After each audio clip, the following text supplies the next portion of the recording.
Welcome to public TV news bulletin. ముందుగా headlines. అసెంబ్లీలో Nandamuri Balakrishna hot comments.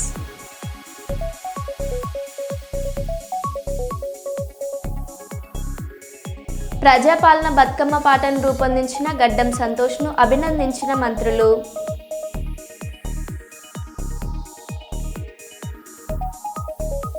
కర్ణాటకలో నేపాల్ జెన్జెట్ తరహా ఉద్యమం.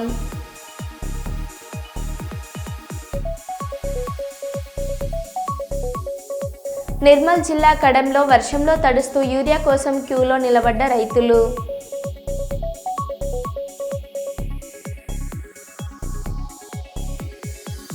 రేవంత్ రెడ్డి పెట్టిన ఫ్రీ బస్లోనే సచివాలయానికి వచ్చి రేవంత్ రెడ్డికి వ్యతిరేకంగా నినాదాలు చేస్తున్న అంగన్వాడీ టీచర్లు.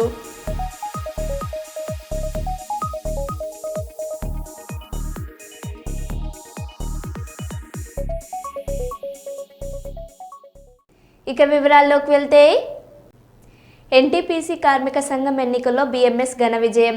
ఎన్టీపీసీ కార్మిక సంఘం ఎన్నికల్లో బీఎంఎస్కు ఉద్యోగ ఓటర్లు పట్టం కట్టారు. ఎన్టీపీసీ టౌన్షిప్ పరిధిలోని పరిపాలనా భవన కార్యాలయంలో గురువారం ఎన్నికలు నిర్వహించారు. ఎన్టీపీసీ పరిశ్రమల్లో ఉద్యోగ ఓటర్లు 212 మంది ఉండగా బీఎంఎస్ ఓటర్లు 102 ఓట్లు సాధించి విజయకేతనం ఎగరవేసింది. 2 సార్లు గుర్తింపు సంఘంగా ఉన్న ఐఎన్టీయూసీ 8 ఓట్లతో పరాజయం పొందింది. బీఎంఎస్ 49.4, ఐఎన్టీయూసీ 45.19, సిఐటియు 5.77% ఓట్లు పొందాయి. ఎన్నికల్లో 60% పైబడి ఓటింగ్ నమోదైతే 2 ఎన్బీసీ సభ్యులకు అవకాశం ఉంటుంది. 3 యూనియన్లకు కూడా నిర్ణయించిన శాతం కంటే తక్కువగా రావడంతో బీఎంఎస్కు గుర్తింపు సంఘంగా అధికారికంగా అవకాశం కల్పించడంతో పాటు మరో యూనియన్కు ఎన్బీసీలో చోటు. విజయోత్సవ ర్యాలీలో బీఎంఎస్ నాయకులు సాయంత్రం వరకు కురిసిన వర్ష ప్రభావంతో ఓటర్లు ఇబ్బందులు ఎదుర్కొంటున్నారు. ఎన్టీపీసీ గుర్తింపు సంఘం ఎన్నికల్లో బీఎంఎస్ విజయం సాధించడంతో విజయోత్సవ ర్యాలీ చేపట్టారు. ఈ సందర్భంగా భాజపా రామగుండం నియోజకవర్గ ఇన్ఛార్జి కందుల సంధ్యారాణి హాజరై బీఎంఎస్ నాయకులకు స్వాగతం పలికి ర్యాలీలో పాల్గొన్నారు.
ఫస్ట్ ప్లేస్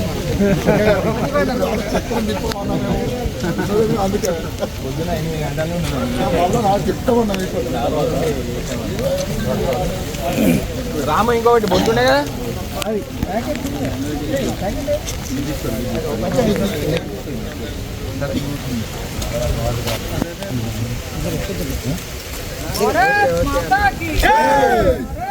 माता की बीएमएस जिंदाबाद, बीएमएस जिंदाबाद, बीएमएस जिंदाबाद, కార్మికుల ఐక్యత, కార్మికుల ఐక్యత. ఇక్కడ ఎన్నికలు జరిగినా ప్రజలు ఏ రకమైన మార్పును కోరుకుంటా ఉన్నారనేది అనేక ఎన్నికల విజయం ద్వారా, తీర్పు ద్వారా వాళ్ళ ప్రజలు తెలియపరుస్తూ ఉన్నారు. అదే రకంగా ఎన్టీపీసీలో జరిగినటువంటి కార్మిక్ సంఘ్ ఎలక్షన్లలో భారతీయ మజ్దూర్ సంఘ్ బిఎంఎస్కి మరి ఎన్టీపీసీ కార్మిక వర్గం ఈరోజు విజయాన్ని అందించడం నిజంగా కూడా ఈ సందర్భంగా సెల్యూట్ తెలియజేస్తూ మా బిఎంఎస్ నాయకులంతా కూడా మీ పక్షాన నిలబడి మీకు ఎప్పటికప్పుడు అందుబాటులో ఉండి మీ యొక్క ఇబ్బందుల కోసం నిరంతరం కూడా కృషి చేస్తారని చెప్పి సందర్భంగా భావిస్తా ఉన్నాం. భారత్ మాతాకి జై.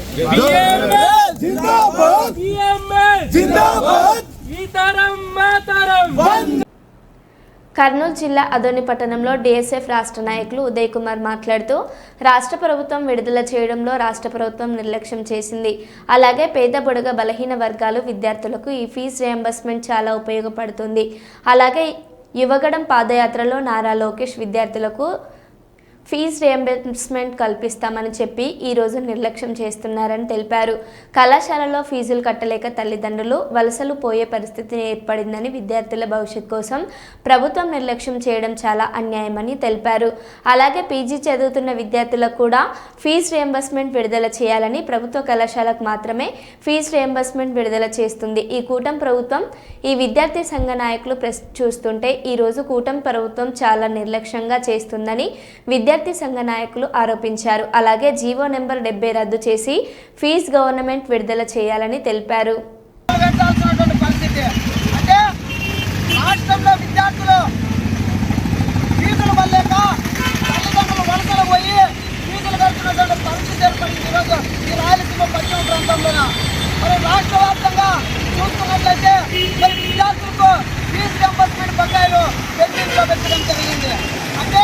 విద్యార్థుల పట్ల రాష్ట్ర ప్రభుత్వం నిర్లక్ష్యం చూపించడం సరైన పద్ధతి కాదు. ఈరోజు విద్యాశాఖ మంత్రి నారా లోకేష్ గారు మరి యువగలం పాదయాత్రలో విద్యార్థి సమస్యలన్నీ కూడా పరిష్కరించమని చెప్పడం జరిగింది. అంటే ఈరోజు ఇచ్చినటువంటి హామీను దుమ్ములో దొక్కి ఫీజు రియంబర్స్మెంట్ బకాయిలు పెండింగ్లో పెట్టడము ఇది చిత్తశుద్ధి లేనిది బిఎస్ఎఫ్ విద్యార్థులంగా మేము ప్రత్యేకంగా డిమాండ్ చేస్తూ ఉన్నాము. ఇప్పటికైనా రాష్ట్రంలోన విద్యార్థులంతా ఏకం చేస్తాం. ఫీజు రియంబర్స్మెంట్ బకాయిలు విడుదల చేయకుంటే రాష్ట్ర వ్యాప్తంగా బిఎస్ఎఫ్ ఆధ్వర్యంలో జిల్లా కలెక్టర్ల ఆఫీసు ముట్టడించేందుకు బిఎస్ఎఫ్ విద్యార్థులంగా ముందుంటుందని ఈ సందర్భంగా తెలియజేస్తా ఉన్నాను. నా పేరు ఉదయ్ కుమార్, బిఎస్ఎఫ్ నాయకుడు. ఇవాళ బిఎస్ఎఫ్ ఆధ్వర్యంలోన ప్రెస్ మీట్ నిర్వహించడం జరిగింది. ముఖ్య ఉద్దేశం ఏమిటంటే రాష్ట్రంలోన పేద బడుగు బలహీన వర్గాల విద్యార్థులకు ఫీజు రియంబర్స్మెంట్ బకాయిలు విడుదల చేయకోకున్నట్ల రాష్ట్ర ప్రభుత్వం నిర్లక్ష్యం చూపించు ఈరోజు రాష్ట్రంలో విద్యాశాఖ మంత్రి నారా లోకేష్ గారు మరి యువగలం పాదయాత్రలో స్పష్టంగా చెప్పడం జరిగింది. అంటే విద్యార్థులకు ఏ సమస్య వచ్చినా కూడా మేము వెంటనే స్పందిస్తామని చెప్పడం జరిగింది. అంటే రాష్ట్రంలోన 6,400 కోట్ల రూపాయలు డిగ్రీ చదువుతున్నటువంటి విద్యార్థులకు ఫీజు రియంబర్స్మెంట్ పడక కళాశాలల్లోనూ ఫీజులు కట్టుకోలేక తల్లిదండ్రులు వలసలు పోయి బతుకుతున్నటువంటి పరిస్థితి ఏర్పడింది. కళాశాలల్లోనూ డిగ్రీలు కంప్లీట్ అయినా కూడా సర్టిఫికేట్లు తీసుకోవాలంటే మరి ఫీజులు కడితేనే సర్టిఫికేట్లు కళాశాల యాజమాన్యాలు ఇస్తున్నటువంటి పరిస్థితి. ఫీజు రియంబర్స్మెంట్ పడుకోకున్నట్లు మరి ఉంది. ఈరోజు రాష్ట్రంలో లక్షల మంది విద్యార్థులు ఈరోజు కళాశాలలో చదువుతా ఉన్నారు. మరి ఫీజు రియంబర్స్మెంట్ పడక గత కొన్ని నెలల నుంచి విద్యార్థి సంఘాలుగా అడుగుతా ఉన్నా ఈరోజు స్పందించలేనటువంటి పరిస్థితి ఏర్పడింది. మరి ఇప్పటికైనా ఈ కూటమి ప్రభుత్వం ఖచ్చితంగా ఫీజు రియంబర్స్మెంట్ బకాయిలు 6,400 కోట్ల రూపాయలు విడుదల చేయకోకుంటే రాష్ట్ర వ్యాప్తంగా విద్యార్థులంతా ఏకం చేసి రాష్ట్ర వ్యాప్తంగా కలెక్టర్ కార్యాలయాలను ముట్టడించేందుకు ముందుంటామని ఈ సందర్భంగా తెలియజేస్తా ఉన్నా. అలాగే జీవో నెంబర్ 77 రద్దు చేసి పీజీ చదువుతున్నటువంటి ప్రతి ఒక్క విద్యార్థికి కూడా ఫీజు రియంబర్స్మెంట్ బకాయిలు విడుదల చేయాలి. ఇప్పుడు ఏం చేస్తున్నారంటే కేవలం ప్రభుత్వ పాఠశాలలో చదువుతున్నటువంటి విద్యార్థులకు మాత్రమే ఫీజు రియంబర్స్మెంట్ ఇస్తా ఉన్నారు పీజీ చేస్తున్నటువంటి వాళ్ళకి. మరి ఆ జీవో నెంబర్ 70 రద్దు చేసి పీజీ చదువుతున్నట్టు ఎయిడెడ్ కాలేజీలో కానీ ప్రభుత్వ పాఠశాలలో కానీ ప్రైవేట్ కాలేజీలో కానీ పీజీ చేస్తున్నటువంటి ప్రతి ఒక్క విద్యార్థికి కూడా ఫీజు రింబర్స్మెంట్ వచ్చే విధంగా మరి జీవో నంబర్ 70 రద్దు చేయాలని డిఎస్ఎఫ్ విద్యార్థి సంఘంగా నేను డిమాండ్ చేస్తా ఉన్నాను. నా పేరు ఉదయ్ కుమార్, డిఎస్ఎఫ్ రాష్ట్ర నాయకుడు. పాతపట్నంలో కొలువై ఉన్న శ్రీ నీలమణి దుర్గా అమ్మవారు శరన్నవరాత్రుల్లో భాగంగా అమ్మవారిని దర్శించుకున్న శ్రీకాకుళం జిల్లా బీజేపీ అధ్యక్షులు సిరిపురం తేజేశ్వరరావు అదేవిధంగా యాగశాలలో వేద పండితుల మధ్య ఆశీర్వాదం తీసుకున్నారు. ఈ కార్యక్రమంలో పాతపట్నం మండల బీజేపీ నాయకులు కార్యకర్తలు పాల్గొన్నారు.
దేవతలకు ఆలవాలన్నమాట.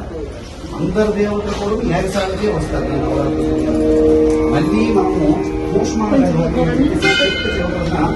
గుమ్మడి పనులు ఉన్నాయి కదా, ఈ గుమ్మడి పనులు కూడా పరిహారం చేస్తే అప్పుడు దేవతలు యథాస్థానానికి వాళ్ళు వెళ్ళిపోతారు.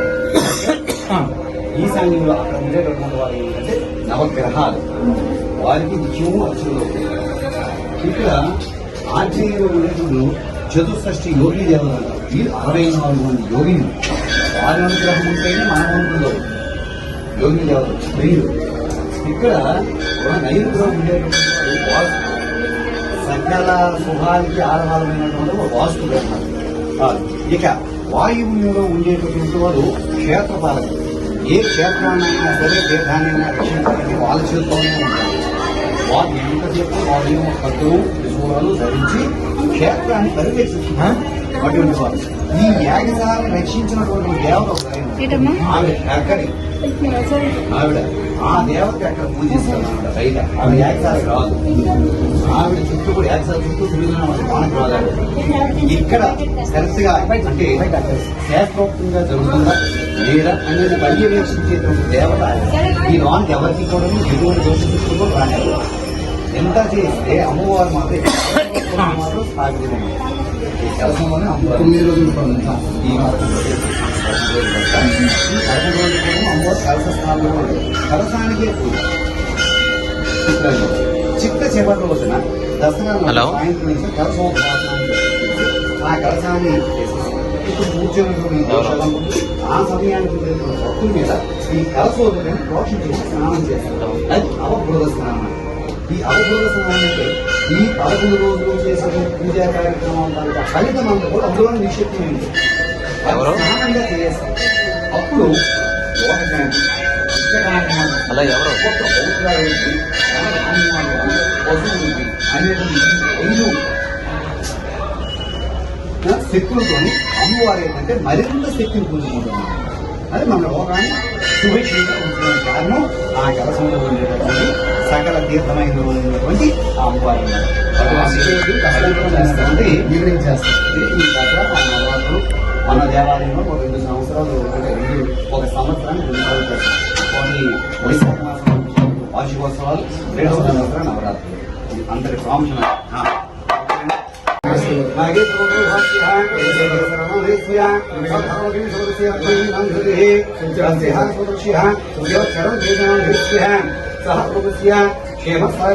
అభయ ఆయోగ్యం ధర్మాతగా మోక్షం పాదపురుషారోగ్యం ధన కనకౌస్తవాహనసపద్రం విషకామ్యార్జనం సభ్యతముద్రమిత్రగల జ్ఞాననానావిధ సంపన్నాఖ్యానం రాజ్ఞాం కనక మనోహరి ధాతుకూలపటోత్సవాఘ్యేన ప్రధాన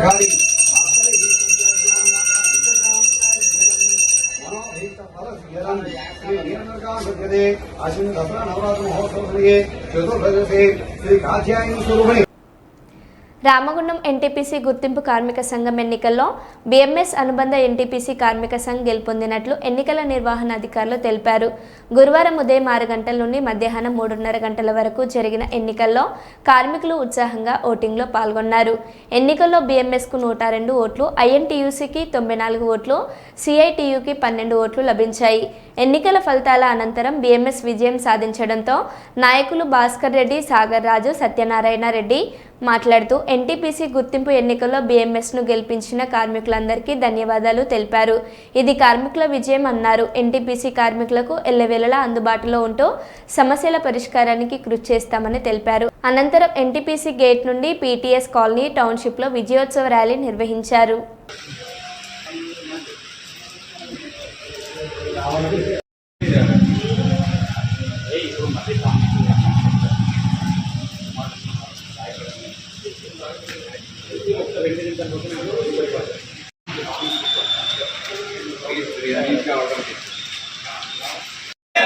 प्यार से बोलो इतरम मातरम वंदे मातरम इतरम मातरम वंदे मातरम भारत माता की जय माता की जय वंदे मातरम वंदे मातरम जिंदाबाद जिंदाबाद जिंदाबाद बीएमएस जिंदाबाद जिंदाबाद बीएमएस जिंदाबाद भारत माता की जय भारत माता की जय भारत माता की जय मातरम वंदे मातरम मातरम मातरम वंदे मातरम मातरम.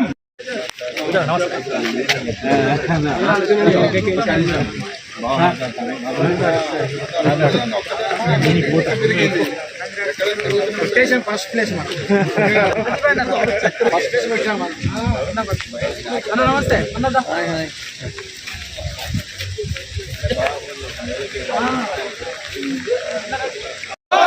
इतरम मातरम वंदे मातरम इतरम मातरम वंदे मातरम बीएमएस जिंदाबाद भारत माता की जय जीत गया बस जीत गया जीत गया जीत गया बस जीत गया जीत गया जीत गया बस जीत गया जीत गया बीएमएस नायकत्व बीएमएस नायकत्व बीएमएस नायकत्व వర్ధిల్లాలి వర్ధిల్లాలి వర్ధిల్లాలి వర్ధిల్లాలి వర్ధిల్లాలి వర్ధిల్లాలి జిందాబాద్ జిందాబాద్ జిందాబాద్ జిందాబాద్ जीत गया बस जीत गया जीत गया बस जीत गया जीत गया बस जीत गया बीएमएस नायकत्व बीएमएस नायकत्व बीएमएस नायकत्व जय श्री राम जय श्री राम जय श्री राम वंदे वंदे मातरम वंदे मातरम मातरम वंदे मातरम मातरम मातरम वंदे मातरम मातरम मातरम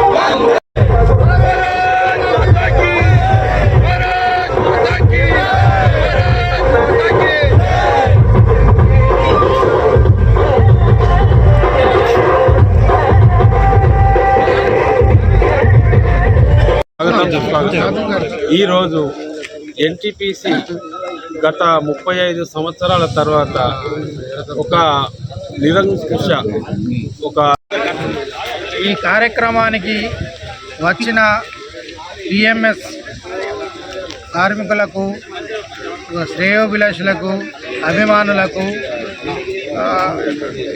అందరికీ పేరు పేరున ధన్యవాదాలు. ఓట్లేసి కార్మిక సంఘాన్ని గెలిపించిన వారందరికీ పాత్రికేయ మిత్రులకు శుభాకాంక్షలు. ధన్యవాదాలు. మరియు ఈ మన జైత్రయాత్రకు విచ్చేసిన బిఎంఎస్ సైనికులకు, అభిమానులకు మీరు ఇచ్చిన బాధ్యతను మాకు రెట్టించిన ఉత్సాహం ఉంది. ఈ ఉత్సాహంతో మేము గట్టిగా పనిచేస్తాం. ఆలూరు కమ్యూనిటీ ఆరోగ్య కేంద్రాన్ని ఆకస్మిక తనిఖీ చేసి రోగుల ఆరోగ్య పరిస్థితి, వైద్య సేవలు అందుతున్న తీరును అడిగి తెలుసుకుంటున్న జిల్లా కలెక్టర్ డాక్టర్ ఏ సిరి.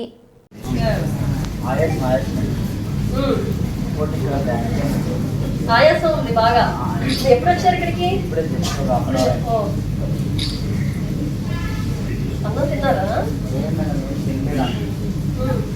పల్స్ అది బాగానే ఉంది. చూస్తున్నారా? చూసారా?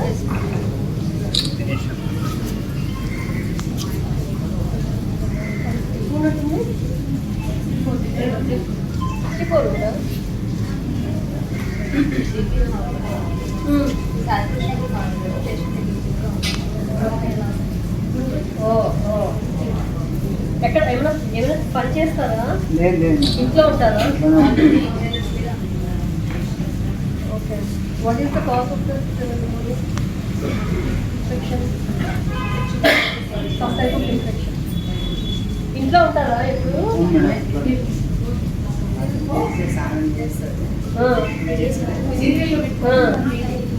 ఇప్పుడు ఇంతకు ముందు ఎలా వచ్చిందా? ఇంతకు వైఎస్ఆర్సీపీ కేంద్ర కార్యాలయంలో మాజీ ముఖ్యమంత్రి వైఎస్ఆర్సీపీ అధినేత శ్రీ వైఎస్ జగన్ సమక్షంలో వైఎస్ఆర్సీపీలో చేరిన కర్నూలు జిల్లా ఎమ్మిగనూరు నియోజకవర్గ బీజేపీ, టీడీపీ నాయకులు. ప్రజలు ఏదైనా మాట్లాడాలంటే భయపడుతున్నారు. ఏమంటే మీ మీద కేసులు పునాయిస్తాం. మొన్ననే మనం ఏంటి అన్నదాత సుఖీభవ, ఎందుకు మీరు డబ్బులు ఇవ్వటం లేదు, ఆఖరికి ఒక బస్తా యూరియా, 1 కేజీ యూరియా కూడా దొరకలేనటువంటి పరిస్థితి రైతులకు ఉంది. ఏం చేయాలో తెలియలేదు. ఏమండి అంతేనా? ఏ ఒక్క ఊర్లో ఉన్నా ప్రతి దగ్గర కూడా పెద్ద పెద్ద లైన్లో రైతులు ఉండడమే కానీ వాళ్ళకి యూరియా కానీ, పురుగుల మందులు కానీ, డిఏపి కానీ మరి ఎవ్వరికి ఏది అందలేనటువంటి పరిస్థితి. మరి అలాంటప్పుడు మనం అంతా కూడా వైఎస్ఆర్సీపీ, మీరందరూ ఒకటైపోయారు. బీజేపీ, తెలుగుదేశం, జనసేన ప్రతి ఒక్కరు మీరందరూ ఒకటైతే ఒక్క వైఎస్ఆర్సీపీ మాత్రం ప్రజాపక్షాన పోరాడింది, ప్రజల కోసం పోరాడింది. వైఎస్ఆర్సీపీ ప్రజల సంక్షేమ ధ్యేయంగా పోరాడింది. అందుకే 40% ఓటింగ్ మనకుంది. మరి అని ఉంటే అందరు నాయకుల్ని, అందరు ప్రముఖుల్ని, అందరు పెద్దవాళ్ళని, ప్రతి ఒక్కరిని హౌస్ అరెస్ట్ చేయించారు. ఆటోమేటిక్గా భయపడుతున్నారు. రైతులు ఈరోజు రోడ్డు మీద రావాలంటే భయపడుతున్నారు. ఆ లైన్లో ఉండి ఇస్రోమని ఏదో బాధపడుతూ వెళ్ళిపోతున్నారు. పక్కన ఉండే బ్లాక్ మార్కెట్కి వెళ్ళి 500, 1000 రూపాయలు ఎక్కువ ఇచ్చి బస్తా కొనుక్కుంటారు. కానీ ఈ ప్రభుత్వం పైన మాట్లాడాలంటే ప్రతి ఒక్క పేదవాడికి భయమే, ప్రతి ఒక్క రైతుకి భయమే, ప్రతి ఒక్క మహిళకి భయమే, ప్రతి ఒక్క విద్యార్థికి భయమే, ప్రతి ఒక్కరికి కూడా భయమే. ఆరోగ్యశ్రీ నిర్వీర్యం, మరి విద్యనైతే పూర్తిగా శూన్యం. ఇంతకుముందు ఏ విధంగా ఉండేది విద్య ఒకసారి ఆలోచించండి. ఇంతకుముందు ఆరోగ్యశ్రీ ఎలా ఉండేది ఒకసారి ఆలోచించండి. ఇప్పుడేమో ఏం చేయాలో తెలియదు.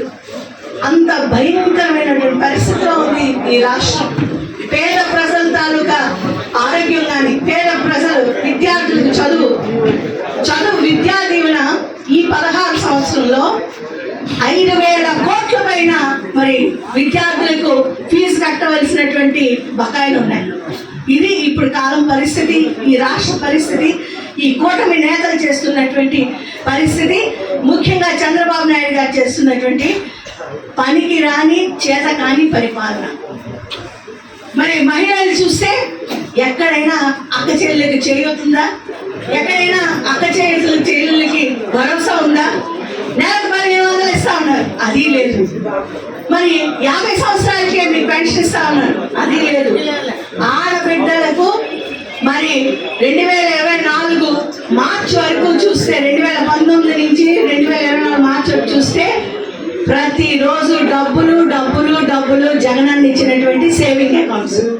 ఇది భారతదేశంలోనే నెంబర్ ఈ రోజు 16 నెలల్లో వాళ్ళ ఒక్క బ్యాంక్ అకౌంట్ తెరిచి చూస్తే ఒక్క రూపాయి కూడా పడలేనటువంటి దారుణమైన పరిస్థితి ప్రతి ఆడబిడ్డ. మరి ఈ కూటమి ప్రభుత్వం చేస్తున్నటువంటి మోసం, అన్యాయం, ఇచ్చినటువంటి హామీలు నిలబెట్టుకోకపోవడం, ఇచ్చినటువంటి వాగ్దానాలు నిలబెట్టుకోకపోవడం, అధికారమే మా లక్ష్యం, మాకు ఈ పట్టాభిషేకమే కావాలి, మాకు ఈ సీటే కావాలి అని ప్రజల్ని ఏ విధంగానైనా మోసం చేసి మాకు సీట్ ఎక్కడమే ముఖ్యమని చంద్రబాబు నాయుడు గారు ఆలోచించారు, అధికారంలోకి వచ్చారు. మరి దించే బాధ్యత ఎవరు తీసుకోవాలని నేను అందరిని అడుగుతున్నాను. మనం తీసుకోవాలి. ప్రజల్లో ఉండే ఆ బాధను, ప్రజల్లో ఉండే ఆ మౌనాన్ని, ప్రజల్లో ఉండే కష్టాన్ని మనం అర్థం చేసుకోవాలి. నాయకులుగా ప్రతి గ్రామంలో వైఎస్ఆర్సీపీ ప్రపంచం అంటే ఏంటో చూపించండి. ప్రతి గ్రామంలో చైతన్యం అంటే ఏంటో తెలియచేయండి. ప్రతి గ్రామంలో ఆడబిడ్డ తాలూకా ఆర్థిక పరిస్థితి బాగు చేయడమే మా లక్ష్యాన్ని మీరు అందరూ కలిసి పనిచేయాలి. ప్రతి విద్యార్థి ఇంతకుముందు జగనన్న టైంలో ఎలా అయితే ఇంజనీర్లు, డాక్టర్లు, సైంటిస్టులు, లాయర్లు, కలెక్టర్లు అయ్యారో మళ్ళీ రావాలి మనం. మరి ప్రతి ఒక్క విద్యార్థిని కూడా అంత ఉన్నతమైన స్థానంలో తేవడే మన తాలూకా లక్ష్యంగా ప్రతి ఒక్క నాయకుడు పనిచేయాలి. మరి అన్నదాత సుఖీభవ అన్నారు. రైతులు ఈరోజు ఎంత కష్టంగా ఉన్నారు చూస్తే వాళ్ళ దగ్గర ఏమీ లేదు, కష్టజీవులు. ఇంతకుముందు మనం ప్రపంచంలో ఎక్కడ ఏ దేశంలో లేని విధంగా, ఏ రాష్ట్రంలో లేని విధంగా 15,000 పైన రైతు భరోసా కేంద్రాలు ఏర్పరిచి ప్రతి రైతు తాలూకా ఈ క్రాపింగ్ నుంచి ధాన్యం విక్రయం, లాస్ట్ గింజ అంటే ధాన్యం గింజ విక్రమైనంత వరకు కూడా ప్రభుత్వం తోడుగా ఉండేటటువంటి వైఎస్ఆర్సీపీ ప్రభుత్వం, మరి జగనన్న ప్రభుత్వం రైతు బాంధవ్యుడిని చక్రవర్తిగా చేయడమే మన జగనన్న తాలూకా కర్తవ్యాన్ని. ప్రజల్లో ఆ కష్టాన్ని మనం తీర్చేటటువంటి కంకణం పట్టుకోవాలని మీ అందరికి కూడా మనస్ఫూర్తిగా కోరుకుంటున్నాను. మరో బులెటిన్లో మళ్ళీ కలుద్దాం. Stay tune.